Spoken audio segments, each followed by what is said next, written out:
नमस्कार, मी श्वेता भालेकर परब. आपण पाहताय झी 24 तास. महाराष्ट्र एक पाऊल पुढे मध्ये आपल्या सर्वांचं स्वागत.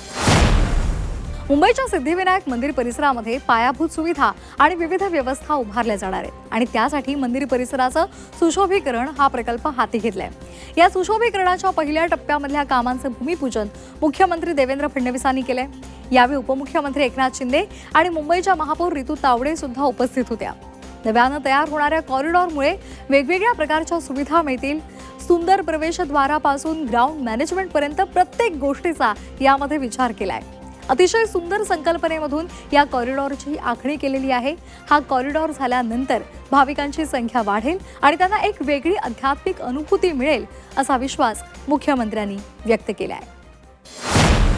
श्री सिद्धिविनायकांच्या या मंदिराच्या परिसरात कॉरिडॉर तयार करण्याचं भूमिपूजन आपण केलंय.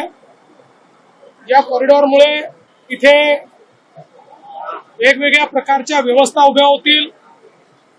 सुंदर प्रवेशद्वारापासून तर क्राऊड मॅनेजमेंट पर्यंत प्रत्येक गोष्टीचा विचार करण्यात आलेला आहे. मुख्यमंत्री देवेंद्र फडणवीस आणि केंद्रीय मंत्री नितीन गडकरी यांनी गोदाम लॉजिस्टिक पार्कचा भव्य शुभारंभ आणि कोनशिला अनावरण केलं. नागपूरमध्ये उभारण्यात आलेलं अत्याधुनिक आणि स्टेट ऑफ द आर्ट स्वरूपाचं हे लॉजिस्टिक पार्क राज्याच्या औद्योगिक आणि आर्थिक विकासाला नवी गती देणारं ठरेल. जागतिक भूराजकीय परिस्थितीमध्ये मॅन्युफॅक्चरिंग, लॉजिस्टिक आणि सप्लाय चेन या क्षेत्रामध्ये भारतासमोर मोठी संधी निर्माण झाली आहे.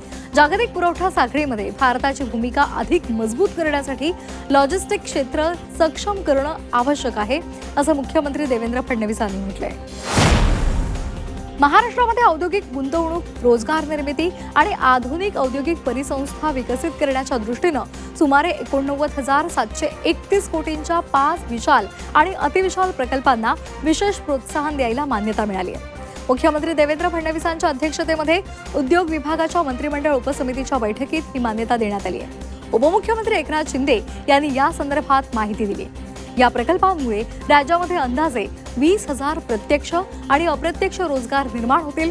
विदर्भ, मराठवाडा, नाशिकसह राज्यातील विविध भागांमध्ये औद्योगिक विकासाला मोठी चालना मिळणार आहे, अशी माहिती उपमुख्यमंत्री एकनाथ शिंदेंनी दिली आहे. मुख्यमंत्री देवेंद्र फडणवीसांच्या अध्यक्षतेखाली दावोसमध्ये जागतिक आर्थिक परिषदेमध्ये झालेल्या सामंजस्य करारांच्या अंमलबजावणी संदर्भात आणि राज्यातील डेटा सेंटर्सच्या सद्यस्थिती संदर्भात आढावा बैठक पार पडली. या सामंजस्य करारांच्या अनुषंगानं राज्यातील औद्योगिक पायाभूत सुविधा, शैक्षणिक, डेटा सेंटर, स्मार्ट सिटी आणि शाश्वत विकासाशी संबंधित प्रकल्पांना गती देण्यासाठी जमीन वाटप, परवानग्या आणि प्रशासकीय प्रक्रिया निश्चित कालमर्यादेमध्ये पूर्ण करण्याचे आदेश मुख्यमंत्री देवेंद्र फडणवीसांनी दिले. देशातील सर्वात मोठा डेटा सेंटर हब बनण्याच्या दिशेनं महाराष्ट्र सध्या वाटचाल करतोय. सध्या राज्यातील डेटा सेंटर प्रकल्प इन्व्हेस्टमेंट इन प्रोग्रेस या टप्प्यामध्ये आहेत आणि त्यातून मोठ्या प्रमाणावर गुंतवणूक अपेक्षित आहे. याचबरोबर या डेटा सेंटर्ससाठी लागणारी ऊर्जा आणि पाणी महाराष्ट्रामध्ये मुबलक प्रमाणामध्ये उपलब्ध आहे. त्यामुळे हे प्रकल्प वेळेमध्ये आणि कालमर्यादेमध्ये पूर्ण होण्यासाठी प्रक्रिया सुलभीकरणावर अधिक भर द्यावा, तसंच जागेची उपलब्धता आणि वितरणाचं प्रमाण वाढवावं, असे निर्देश मुख्यमंत्री देवेंद्र फडणवीसांनी दिले. शालेय शिक्षण विभागाच्या नूतनीकृत बालभवन इमारतीचं लोकार्पण आणि कोनशिला अनावरण मुख्यमंत्री देवेंद्र फडणवीसांच्या हस्ते पार पडलं. उपमुख्यमंत्री सुनेत्रा पवार आणि राज्याचे शिक्षण मंत्री दादा भुसे यांच्यासह मान्यवर यावेळी उपस्थित होते. अतिशय सुंदररित्या तयार झालेल्या बालभवन वास्तूमध्ये आपल्या महानगरपालिकेमधील शाळांमधील मुलांना आणावं, त्यांना इथल्या वातावरणाचा आनंद घेण्याची संधी द्यावी, अशी विनंती मुंबईच्या महापौर आणि मुंबईच्या आयुक्तांना करणार असल्याचं मुख्यमंत्री देवेंद्र फडणवीसांनी सांगितलंय. तर आताच्या मोबाईलच्या आणि पूर्वीच्या टीव्हीच्या स्क्रीनमध्ये अडकलेल्या पिढीला मातीशी जोडण्याचं, त्यांना चित्रकलेच्या रंगामध्ये भिजवण्याचं आणि संगीताच्या सुरात रमवण्याचं काम हे बालभवन गेल्या 75 वर्षांपासून सातत्यानं करतंय. आता या नवीन इमारतीमुळे विद्यार्थ्यांना आधुनिक सोयी आणि सुविधा सुद्धा मिळतील. नवीन वास्तूच्या माध्यमातून महाराष्ट्रातील बालकांच्या कल्पकतेला नवे पंख फुटतील, असा विश्वास उपमुख्यमंत्री सुनेत्रा पवार यांनी व्यक्त केला आहे.